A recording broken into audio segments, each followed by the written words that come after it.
Vengan por mí, arréstenme, acabemos de una vez. Duro de roer.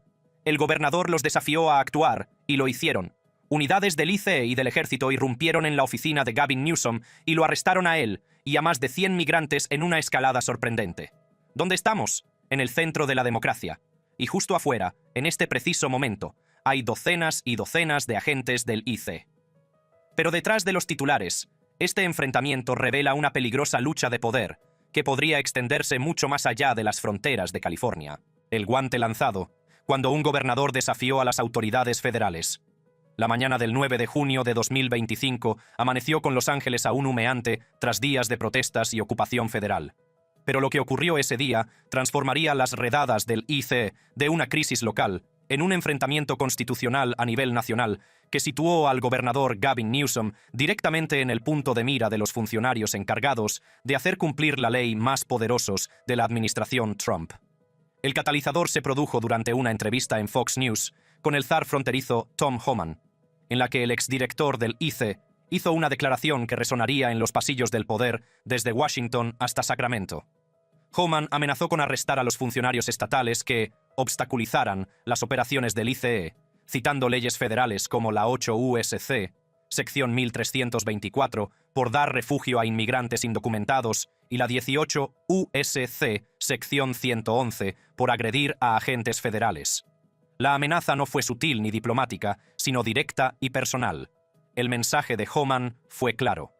Quien interfiera en la aplicación de la Ley Federal de Inmigración se enfrentará a cargos por delitos graves, independientemente de su cargo o posición política. Para un Estado que había construido toda su política de santuario sobre el principio de no cooperación con las autoridades federales de inmigración, esto representaba un desafío existencial a la soberanía de California. Pero este enfrentamiento se había estado gestando durante meses, desde que el presidente Donald Trump lanzara su agenda migratoria para el segundo mandato inmediatamente después de su toma de posesión el 20 de enero de 2025, centrada en lo que él denominó la mayor operación de deportación de la historia de Estados Unidos. Bajo el liderazgo del zar fronterizo, Tom Homan, la administración se propuso expulsar a millones de inmigrantes indocumentados en 4 años, centrándose especialmente en jurisdicciones santuario como California, que durante mucho tiempo habían sido una espina clavada para Trump. La respuesta del gobernador Newsom a la amenaza de Homan se produjo durante una entrevista en MSNBC con Jacob Soboroff, que se convertiría en uno de los momentos más memorables del teatro político estadounidense moderno. Con las cámaras grabando y la nación mirando, Newsom miró directamente a la cámara y lanzó lo que solo puede describirse como un desafío directo al gobierno federal. Es un tipo duro, ¿no? Que haga lo que quiera, sabe dónde encontrarme. Pero ¿sabes qué? Deja en paz a las niñas de 4 años que intentan recibir una educación. Deja en paz a esta gente pobre que solo intenta vivir su vida, hombre, que intenta vivir su vida pagando sus impuestos, que lleva aquí 10 años, el miedo, el horror. ¿Qué demonios es este tipo que viene a por mí, que me arresta? Acabemos de una vez, tipo duro. El desafío era palpable, el cálculo político muy claro. En ese momento, Newsom no solo defendía las políticas de inmigración de California, sino que se posicionaba como el avatar de la resistencia demócrata a la agenda del segundo mandato de Trump. El desafío «Arréstame» se convertiría en un grito de guerra para los progresistas de todo el país y en una fuente de profunda frustración para la administración Trump. La respuesta del presidente Trump llegó rápidamente y, como es habitual, a través de las redes sociales y declaraciones públicas. Trump respaldó la amenaza de Homan, afirmando: «Yo lo haría, si fuera Tom. Creo que es genial. Ha hecho un trabajo terrible. Es tremendamente incompetente». El respaldo público del presidente a la detención de un gobernador en ejercicio supuso una escalada sin precedentes en las tensiones entre el gobierno federal y los estados. ¿Qué delito ha cometido el gobernador Newsom? ¿Ha cometido algún delito? Sí, como para justificar su arresto, como usted sugirió anteriormente. Creo que su principal delito es presentarse a gobernador, porque ha hecho un trabajo pésimo. La dimensión personal de este conflicto se hacía cada vez más evidente a través de la retórica empleada por ambas partes. La guerra de palabras entre Trump y Newsom se intensificaba hasta convertirse en amenazas directas de arresto, transformando una disputa política en algo que se asemejaba a una venganza personal entre dos de las figuras políticas más prominentes de Estados Unidos. Los expertos jurídicos estaban divididos sobre si dicho arresto sería constitucional o políticamente viable. La cláusula de supremacía de la Constitución establece que la ley federal prevalece sobre la ley estatal, pero las circunstancias específicas de la aplicación de la ley de inmigración en las jurisdicciones santuario creaban una importante ambigüedad jurídica. ¿Podría arrestarse a un gobernador por negarse a colaborar activamente con las autoridades federales? La cuestión nunca se había planteado en los tribunales estadounidenses. Las operaciones federales que habían desencadenado esta crisis constitucional se estaban volviendo cada vez más dramáticas y conflictivas. El incidente del Museo Nacional Japonés Americano del 14 de agosto se convertiría en un símbolo de la naturaleza surrealista del conflicto. Durante una conferencia de prensa en la que se anunciaba la iniciativa de redistribución de distritos de California, aproximadamente 100 agentes federales enmascarados rodearon el recinto mientras el gobernador Newsom hablaba en el interior. ¡No! Donald Trump, ¿crees que es una coincidencia? Number. Donald Trump y sus secuaces, Tom Homan y Tom Bass, probablemente decidieron, por casualidad o no, que este era un lugar adecuado para llevar a cabo detenciones del ICE. ¿Indiscriminadas? Quizás, lo averiguaremos más adelante. El momento no fue una coincidencia.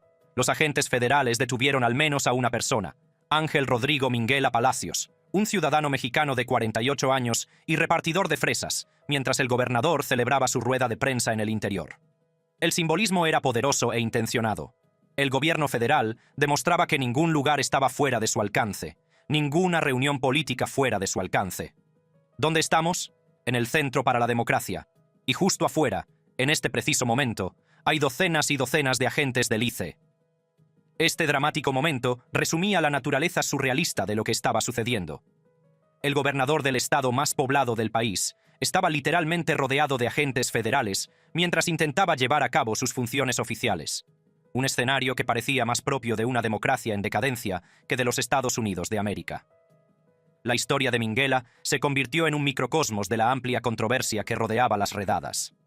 Un padre trabajador que había huido de la violencia en México y mantenía a su familia con un trabajo honrado, representaba todo lo que, según los defensores de los inmigrantes, estaba mal en las prioridades de la administración en materia de aplicación de la ley.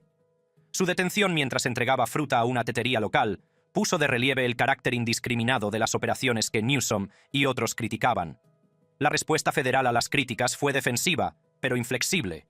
La subsecretaria del DHS, Tricia McLaughlin, insistió en que las operaciones tenían como objetivo hacer cumplir la ley, no a Gavin Newsom, mientras que el jefe del sector de la patrulla fronteriza, Gregory Bovino, afirmó que la operación tenía como objetivo a un miembro de la banda Tren de Aragua, que se encontraba en las cercanías y que no tenía relación con el evento del gobernador. Pero el patrón de operaciones federales, que parecían coincidir con las apariciones públicas de Newsom, se estaba volviendo demasiado consistente como para ignorarlo. La oficina del gobernador comenzó a presentar solicitudes, en virtud de la Ley de Libertad de Información, para obtener detalles sobre el calendario y la planificación de las operaciones, sospechando que había motivaciones políticas detrás de lo que los funcionarios federales afirmaban que eran acciones rutinarias de aplicación de la ley. La batalla legal que surgió de este enfrentamiento se convertiría en una de las pruebas más significativas de las relaciones entre el gobierno federal y los estados en décadas. El gobernador Newsom presentó una demanda contra el presidente Trump y el Departamento de Defensa el 9 de junio, impugnando la federalización de las tropas de la Guardia Nacional de California como una violación de la Ley Posse Comitatus y la 10ª enmienda. La demanda, Newsom contra Trump, alegaba que la acción del presidente era una toma de control ilegal, que privaba a California de recursos de emergencia y violaba los protocolos establecidos para la intervención federal en los asuntos estatales. El caso se prolongaría durante meses en los tribunales federales, y el juez Charles Breyer dictaminó finalmente el 2 de septiembre que el despliegue era ilegal. El carácter personal del conflicto se hizo innegable cuando Trump comenzó a utilizar su apodo característico para Newsom, Newscom, en declaraciones oficiales y publicaciones en las redes sociales. Los ataques del presidente no eran solo políticos, sino también personales, lo que reflejaba una animadversión genuina que iba más allá de las discrepancias políticas. La valoración que el zar de la frontera, Tom Homan, hizo de Newsom fue igualmente personal y mordaz. En entrevistas con Politico y Fox News, Homan calificó a Newsom de una vergüenza para el cargo que ocupa, argumentando que el gobernador debería agradecer a Trump por hacer que California sea más segura al eliminar a los delincuentes de las calles. Quizás sea porque las agresiones han alcanzado un máximo histórico, más del 1000%. Ya sabes, y eso es lo triste, ¿no? Ojalá el gobernador presionara para que se aprobara una legislación que ayudara a proteger a las fuerzas del orden, no solo a los hombres y mujeres del ICE, sino a todas las fuerzas del orden. Ves que los agentes del FBI, la DEA y la ATF tienen que hacer lo mismo, porque hay grupos que se dedican a divulgar información personal de los agentes constantemente. Y realmente desearía que el gobernador quisiera hacer algo conjunto, que se uniera a nosotros y dijera: oigan, vamos a proteger a los hombres y mujeres de las fuerzas del orden. Pero no, él quiere seguir adelante y trabajar para proteger a los extranjeros ilegales que están causando estragos en Estados Unidos. Eso es lo que más me frustra. La guerra retórica entre Newsom y la administración Trump se intensificó a lo largo de los meses de verano. La estrategia del gobernador en las redes sociales se volvió cada vez más agresiva, y su oficina imitaron el estilo de Trump, con publicaciones en mayúsculas que se burlaban del presidente, calificándolo de hombrecillo débil, al tiempo que defendían las políticas de Santuario de California. Las implicaciones más amplias del desafío Arréstame se hicieron evidentes a finales del verano de 2025. Newsom se había posicionado con éxito como el líder de la resistencia demócrata al segundo mandato de Trump, aumentando su perfil nacional y generando especulaciones sobre una candidatura presidencial en 2028. Pero la estrategia conllevaba riesgos importantes: la amenaza constante de represalias federales, los costos económicos para California y la posibilidad de que la violencia se descontrolara. La ley contra la policía secreta. La última resistencia de un gobernador contra la autoridad federal. En septiembre de 2025, el enfrentamiento entre el gobernador Gavin Newsom y la administración Trump había pasado de ser una retórica acalorada a una acción legislativa concreta que pondría a prueba los límites del poder estatal frente a la autoridad federal. El resultado fue quizás el desafío más directo a la aplicación de las leyes federales de inmigración en la historia de Estados Unidos. Un paquete integral de leyes que establecería nuevos precedentes para la resistencia estatal o desencadenaría el enfrentamiento constitucional definitivo entre California y Washington. El catalizador de esta respuesta legislativa fue la acumulación de incidentes a lo largo del verano que habían demostrado la aparente voluntad del gobierno federal de utilizar tácticas cada vez más agresivas contra las comunidades de inmigrantes. La imagen de agentes federales enmascarados en vehículos sin distintivos, realizando redadas sin identificarse, había creado lo que el gobernador Newsom caracterizó como una película distópica de ciencia ficción en la que las personas desaparecen sin el debido proceso. El costo humano del conflicto en escalada siguió aumentando a medida que se ampliaban las operaciones de control. En septiembre, el ICE informó de más de 200.000 deportaciones en todo el país, y la administración afirmó haber logrado expulsar a delincuentes peligrosos, mientras que los críticos destacaron casos como el de Ángel Minghella, que sugerían una persecución más amplia de inmigrantes no delincuentes. La historia de Ángel Minghella había cobrado especial relevancia como símbolo de lo que los defensores consideraban la naturaleza arbitraria de la aplicación de la ley. Su detención duró 6 semanas, durante las cuales permaneció recluido en centros de Los Ángeles y Arizona, en condiciones que su familia describió como inhumanas. Su eventual puesta en libertad bajo fianza se produciría pocos días antes de que Newsom firmara el paquete de leyes contra la aplicación de la ley federal más agresivo de la historia del país. El 20 de septiembre de 2025, en la escuela secundaria Miguel Contreras, en el barrio de Westlake de Los Ángeles, el gobernador Newsom promulgó un paquete de 5 proyectos de ley que, en conjunto, pasarían a ser conocidos como la resistencia estatal más fuerte a la aplicación de la ley federal de inmigración en la historia del país. La pieza central era el proyecto de ley del Senado 627, denominado Ley contra la Policía Secreta, la primera ley estatal del país que prohíbe a la mayoría de los agentes del orden cubrirse el rostro mientras están de servicio. El SB 627 prohíbe a los agentes del orden público llevar máscaras y entrará en vigor en enero. Firmaré un proyecto de ley, el primero del país, que dice: «Basta ya, ICE, quítate la máscara, ¿a qué le temes?». El gobernador estuvo acompañado por varios funcionarios electos, entre ellos la alcaldesa Karen Bass. Toda esta resistencia legislativa tiene como objetivo proteger a los angelinos de nuestro propio gobierno federal. El paquete legislativo era completo y sin precedentes en su alcance. La SB 805 exigía a los agentes mostrar visiblemente su identificación. La AB 49 exigía a los agentes obtener órdenes judiciales válidas antes de entrar en las escuelas. La SB 98 exigía a las escuelas notificar a las familias cuando hubiera agentes del ICE cerca, y la SB 81 reclasificaba el estatus migratorio como información médica protegida. En conjunto, estas medidas representaban la respuesta más agresiva a nivel estatal contra la autoridad federal desde la era de los derechos civiles. El simbolismo de la ceremonia de firma fue cuidadosamente orquestado. Rodeado de funcionarios electos, entre ellos la alcaldesa de Los Ángeles, Karen Bass, y varios legisladores estatales, Newsom enmarcó el momento como una defensa de los valores fundamentales estadounidenses contra la extralimitación autoritaria. La elección de una escuela secundaria como sede fue deliberada, para enfatizar el objetivo declarado de la administración de proteger a los niños y las familias de las medidas de aplicación de la ley federal. Es ICE. Quítese la máscara. ¿De qué tiene miedo? ¿De qué tiene miedo? ¿Vas a salir y vas a hacer cumplir la ley? Presenta tu identificación. Dinos a qué agencia representas. La respuesta federal fue inmediata e intransigente. El Departamento de Seguridad Nacional condenó las leyes por inconstitucionales y se comprometió a continuar con las operaciones independientemente de las prohibiciones estatales. La secretaria del DHS, Kristi Noem, emitió un comunicado en el que argumentaba que la prohibición de las máscaras pondría en peligro a los agentes federales, que ya se enfrentaban a niveles de violencia e intimidación sin precedentes. El conflicto constitucional estaba ahora en pleno apogeo. Los funcionarios federales argumentaron que la cláusula de supremacía de la Constitución impedía a los estados regular las actividades de aplicación de la ley federal, mientras que California sostenía que el estado tenía derecho a establecer normas básicas para las operaciones de aplicación de la ley dentro de sus fronteras. La cuestión de qué autoridad prevalecería quedaba por resolver en los tribunales federales. La respuesta del zar de la frontera, Tom Homan, reflejó la postura desafiante del gobierno federal. Aquí para hablar de las fronteras de la Casa Blanca está Tom Homan. Muy bien, Tom. ¿Cuál es tu mensaje para Gavin Newsom esta noche por no llevar máscara? Bueno, buena suerte con eso. Ya sabes que la ley federal siempre prevalece sobre la ley estatal y la ley local. Y sí, la pregunta es, ¿a qué le temen?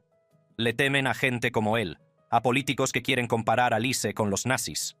Él es el que tiene un historial de odio que está causando todas estas amenazas. Él es una de las razones por las que hay un aumento del 1000% en las amenazas contra los agentes del ICE. Para que los agentes del ICE puedan seguir haciendo lo que hacen, donde él no menciona.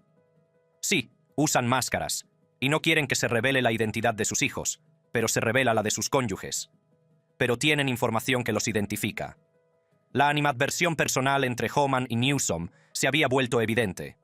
La referencia del zar de la frontera al aumento del 1000% en las agresiones a los agentes del ICE fue un ataque directo a la retórica de Newsom, sugiriendo que la resistencia del gobernador contribuía directamente a la violencia contra los agentes federales. El momento en que se produjo la acción legislativa de California coincidió con un patrón más amplio de violencia que estaba agravando el conflicto. El 24 de septiembre de 2025, un ataque con francotirador contra una instalación del ICE en Dallas mató a un migrante detenido e hirió a otros 2, con pruebas que incluían casquillos grabados con mensajes anti-ICE, que sugerían una motivación ideológica. El tiroteo de Dallas proporcionó a la administración Trump munición para argumentar que la retórica demócrata incitaba directamente a la violencia contra las fuerzas del orden federales. El vicepresidente J.D. Vance culpó a Newsom y a otros líderes demócratas de crear un entorno que fomentaba la violencia extremista, citando específicamente la caracterización de Newsom del ICE como una fuerza autoritaria. La crítica de Vance fue directa y personal.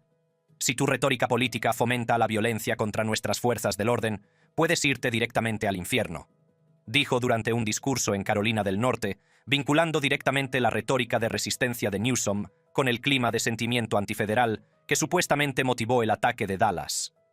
La respuesta de Newsom a estas acusaciones fue característicamente desafiante.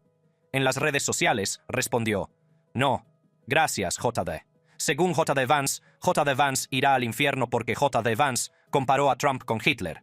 El intercambio puso de relieve lo personal y virulento que se había vuelto el conflicto, con ambas partes acusándose mutuamente de extremismo peligroso.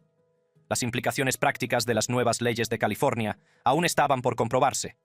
Los funcionarios federales dejaron claro que ignorarían la prohibición de las máscaras y continuarían con sus operaciones como antes, lo que planteaba posibles enfrentamientos cuando las leyes entraran en vigor el 1 de enero de 2026. Los expertos jurídicos predijeron impugnaciones inmediatas ante los tribunales federales que podrían llegar al Tribunal Supremo en cuestión de meses. Las implicaciones políticas más amplias se hicieron evidentes a medida que se acercaban las elecciones intermedias de 2026. La estrategia de resistencia de Newsom había elevado significativamente su perfil nacional, y aumentaban las especulaciones sobre una campaña presidencial en 2028 basada en la oposición al autoritarismo al estilo Trump. Las encuestas mostraban que el 55% de los posibles votantes aprobaban los esfuerzos de resistencia de California, pero la estrategia también conllevaba riesgos significativos si las represalias federales dañaban la economía de California o si la violencia seguía escalando. Las implicaciones internacionales también eran significativas. Aliados como Corea del Sur expresaron su preocupación por el trato dado a sus ciudadanos tras las redadas en instalaciones como la planta de baterías de Hyundai en Georgia, donde fueron detenidos cientos de trabajadores con visado. La agresiva aplicación de la ley por parte de la administración estaba tensando las relaciones diplomáticas y planteando dudas sobre el compromiso de Estados Unidos con las vías de inmigración legal. Las cuestiones constitucionales planteadas por el conflicto requerirían, en última instancia, una resolución por parte de los tribunales federales. ¿Podían los estados establecer normas básicas para las operaciones de aplicación de la ley federal dentro de sus fronteras? ¿La cláusula de supremacía prevalecía completamente sobre la autoridad estatal sobre los agentes federales? ¿O existían límites al poder federal que los estados podían hacer cumplir legítimamente? Estas preguntas nunca habían sido respondidas de manera definitiva, y las leyes de California probablemente servirían como caso de prueba, la chispa que desencadenó una crisis constitucional. Para comprender cómo comenzó esta crisis, es necesario examinar las operaciones específicas que llevaron por primera vez a la maquinaria de control migratorio de Trump a un conflicto directo con las políticas de Santuario de California. La operación, denominada Operación Liberar Los Ángeles, comenzó aproximadamente a las 7 de la mañana, hora del Pacífico, del 6 de junio, cuando el ICE lanzó redadas caóticas a gran escala en todo Los Ángeles sin notificación local, deteniendo a familias y niños. La magnitud y la coordinación fueron impresionantes. Los agentes federales descendieron simultáneamente sobre múltiples lugares, desde fábricas de ropa en el Distrito de la Moda hasta los estacionamientos de Home Depot, donde se reunían los jornaleros en busca de trabajo.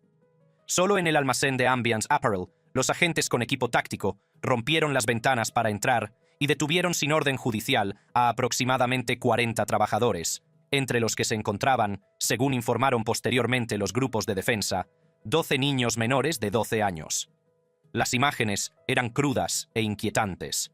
Familias separadas, trabajadores atados con bridas y subidos a furgonetas sin distintivos, niños llorando mientras se llevaban a sus padres.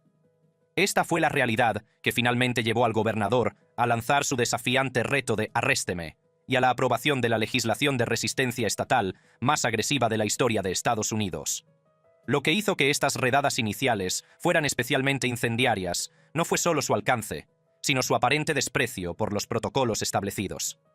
Las operaciones eludieron las notificaciones a las fuerzas del orden locales, violando las políticas de ciudad santuario que California había promulgado precisamente para evitar este tipo de situaciones.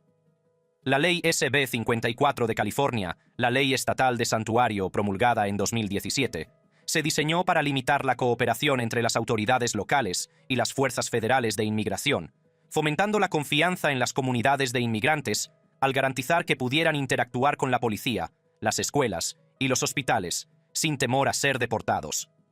La justificación del gobierno federal para las operaciones se centró en la expulsión de lo que denominaron amenazas para la seguridad pública, personas con condenas penales o afiliaciones a pandillas. El DHS informó de que el 70% de las detenciones correspondían a delincuentes, incluidos asesinos, agresores sexuales y narcotraficantes. El mensaje de la administración fue claro. No se trataba de redadas contra familias inocentes, sino de medidas específicas contra personas peligrosas que amenazaban a las comunidades estadounidenses. Cuéntenos un poco sobre algunas de las personas que están siendo capturadas por el ICE, porque, ya sabe, siguen diciendo que el ICE está apareciendo en las escuelas, solo en los foros. Pero estas son operaciones reales contra personas peligrosas que han estado en el país, al 100%. Y creo que eso es lo que la gente votó. Querían que el presidente Trump volviera a hacer que Estados Unidos fuera un país seguro. Y eso es lo que estamos haciendo. Estamos persiguiendo a estos extranjeros ilegales que han cometido delitos, a los miembros de la banda TDA, que ahora es una organización terrorista extranjera, a los violadores de niños, a los traficantes de fentanilo, ya sabes, a algunas de las personas más atroces. Fíjate solo en Dallas, el ciudadano cubano que decapitó al propietario de un motel, delante de su familia. Esas son las personas a las que perseguimos. Sin embargo, la realidad sobre el terreno contaba una historia más compleja. Grupos de defensa de los derechos de los inmigrantes como Chirla argumentaron que entre el 80% y el 90% de los detenidos no tenían antecedentes penales, sino que se trataba de personas que habían excedido el plazo de su visado, solicitantes de asilo y trabajadores de industrias con salarios bajos. La desconexión entre las afirmaciones federales y las observaciones de la comunidad se convertiría en un tema recurrente a lo largo de la crisis, que ahora había alcanzado su clímax legislativo con la prohibición de las mascarillas de Newsom y otras medidas de resistencia. A medida que las noticias de las redadas se extendían por las comunidades de inmigrantes de Los Ángeles, el miedo se propagó como ondas concéntricas desde una piedra lanzada al agua en calma. La asistencia a la escuela se redujo en un 20% en los barrios afectados, ya que los padres mantuvieron a sus hijos en casa por miedo a que los agentes federales aparecieran en las puertas de la escuela. Las llamadas al 911 disminuyeron un 7%, ya que los residentes se mostraron reacios a interactuar con cualquier tipo de fuerza del orden, incluso en casos de violencia doméstica u otras emergencias. El impacto económico fue inmediato y severo. El tráfico peatonal en las zonas comerciales con alta densidad de población latina se redujo en un 40%, creando lo que los medios locales denominaron ciudades fantasma, en barrios como Santee Alley. Las pequeñas empresas que habían prestado servicios a las comunidades de inmigrantes durante décadas se encontraron de repente sin clientes, ya que las familias optaron por quedarse en casa en lugar de arriesgarse a encontrarse con los agentes federales. Estas consecuencias económicas se agravaron en los meses siguientes, lo que contribuyó a la presión política que llevó a Newsom a adoptar una postura de resistencia cada vez más agresiva. La industria agrícola de California, que empleaba a un 50% de mano de obra indocumentada según la Nisei Farmers League, se enfrentó a una grave escasez de mano de obra, ya que los trabajadores huyeron del estado o se escondieron. La industria de la construcción se enfrentó a perturbaciones similares, con retrasos en proyectos importantes, ya que los subcontratistas luchaban por mantener un nivel adecuado de personal bajo la amenaza constante de redadas federales. Pero fueron las protestas las que realmente transformaron esta historia de control de la inmigración en una crisis constitucional. Lo que comenzó como manifestaciones pacíficas frente a los edificios federales se convirtió rápidamente en algo mucho más volátil.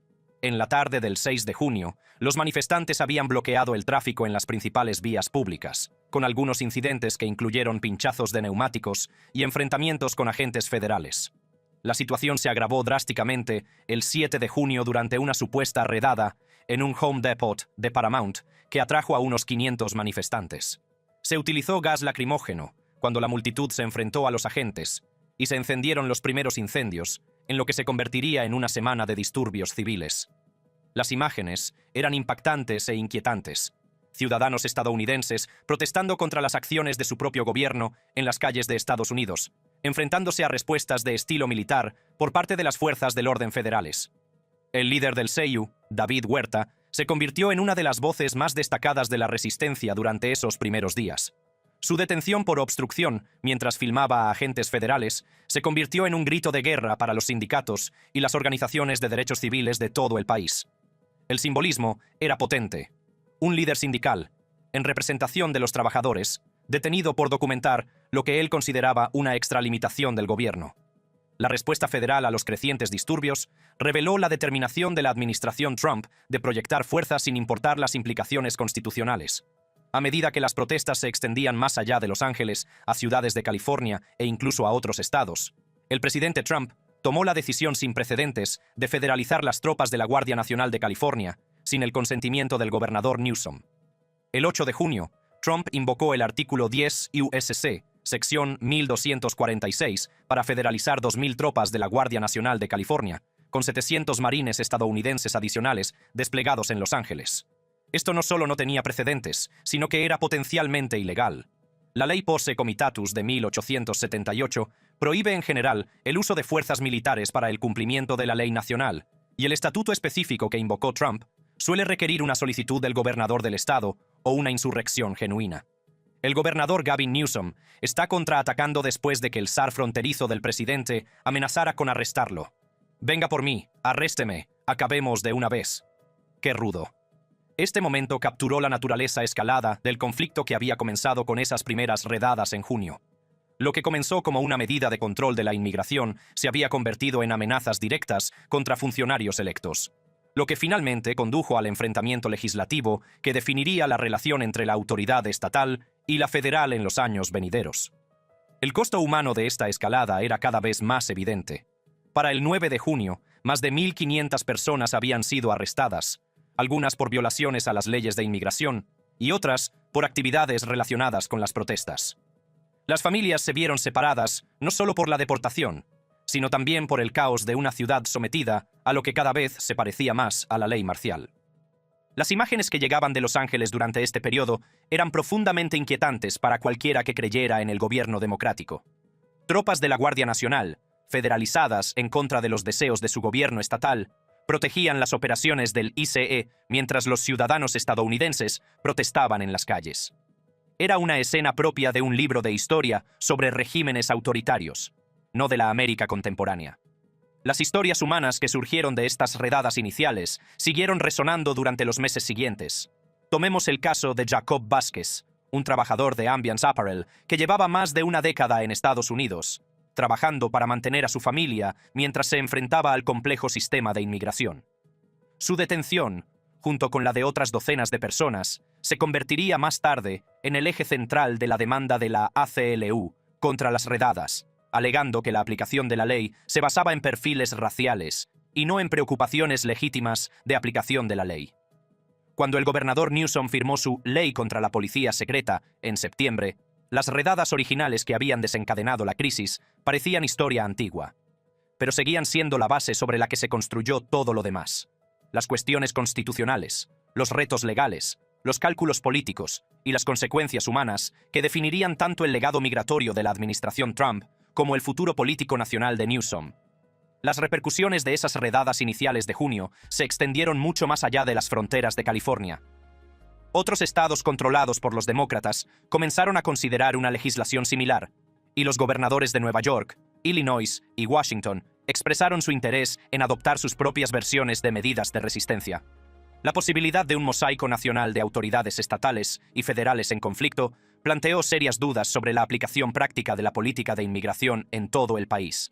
La comunidad internacional observaba el enfrentamiento con creciente preocupación. Los aliados europeos expresaron en privado sus reservas sobre las tácticas empleadas, mientras que adversarios como China y Rusia utilizaron las imágenes de las fuerzas militares desplegadas contra los manifestantes estadounidenses para criticar las prácticas de derechos humanos de Estados Unidos en los foros internacionales. La agresiva aplicación de la ley por parte de la administración estaba tensando las relaciones diplomáticas y planteando dudas sobre el compromiso de Estados Unidos con las vías de inmigración legal. Las ramificaciones económicas ya se estaban haciendo evidentes en múltiples sectores, y la UCLA Anderson pronosticaba un impacto de entre 10.000 y 15.000 millones de dólares en la economía de California debido a la interrupción de las industrias y la reducción del gasto de los consumidores. El costo humano era igualmente significativo, con familias separadas, comunidades que vivían con miedo y el tejido de la sociedad estadounidense tensado por las visiones contradictorias de lo que debería ser el país. A medida que el conflicto se encaminaba hacia su resolución definitiva en los tribunales federales, ambas partes se preparaban para una batalla legal que probablemente determinaría el equilibrio de poder entre las autoridades estatales y federales durante generaciones. Las cuestiones constitucionales que habían surgido de aquellas primeras horas caóticas en Los Ángeles requerirían respuestas que ninguna de las partes parecía dispuesta a dar a través de los canales políticos habituales. ¿Quieres ver más contenido como este? Haz clic en las tarjetas sugeridas en tu pantalla para seguir viendo.